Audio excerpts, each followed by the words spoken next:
ESG. The abbreviation represents environment, governance, social.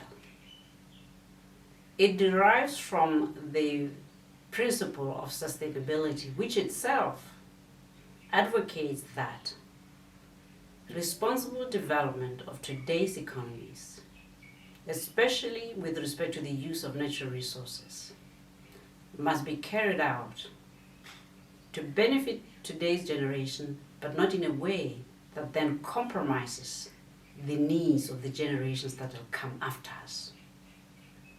Among others, ESGs, through the look at interface between development and the environment, in the physical sense and the social as well as governance, seeks to harmonize this tension between today's needs and tomorrow's development needs.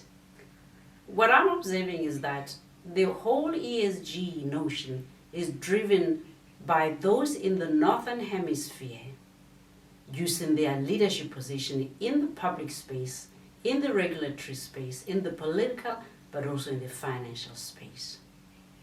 Now, on face value, there's nothing wrong with that. But you could argue also that to the extent that others use the power of the balance sheet to direct the way in which development is going to happen, that is not inclusive.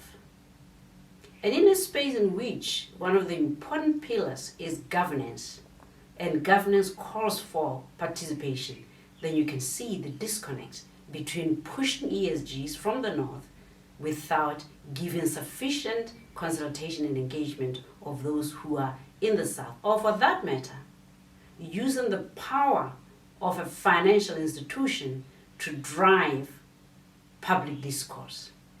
A good example is what BlackRock, the American multi-billionaire fund management team did in January 2021, wherein overnight they said, we will not fund any projects unless the chief executives of those projects and the management comes up with a strategy on how they are going to implement the concept of ESG.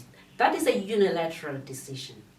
And in the space of governance, unilateral action might be questioned because it is not inclusive, not because the desire is not correct, but because the process itself.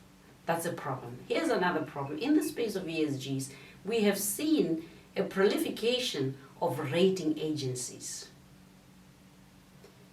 What is problematic about that is companies have to shop around and say, which rating agency will I use? What is needed is a single standard or one or two that are industry specific that we can all subscribe to. The absence of this coherence is problematic.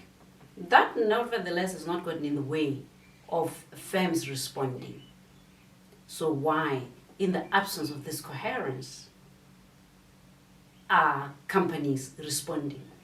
In the oil and gas space, there are several reasons. One, because the value of ESG is self-evident. Two, the rating agencies have got a lot of power because they sway perception of risk.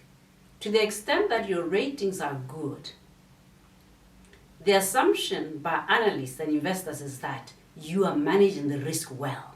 And if you are managing the risk well, then their finance with you is safe. And if their finance with you is safe relative to the other person, then by definition, you are going to raise finance and raise it presumably on more cost-effective and other favorable conditions. So this is what companies are doing. In addition to that, you then get what is called brand value, because your image, your reputation is good, and if your reputation is good, then naturally your brand value is enhanced. Here is something else that particularly troubles me. It is that as the world moves on with ESGs and firms put ESG ratings above all things, the regulatory environment, especially in emerging markets, is increasingly taking second space to ESGs. This is not desirable. ESGs must be used to support regulatory environments, not become something more important than them, because what it means is that governments whose job it is to regulate the resource development are increasingly potentially being displaced by rating agencies and others who push ESG investing, who push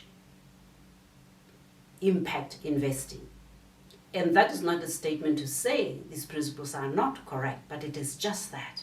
They cannot be advocated at the expense of the authority of host countries.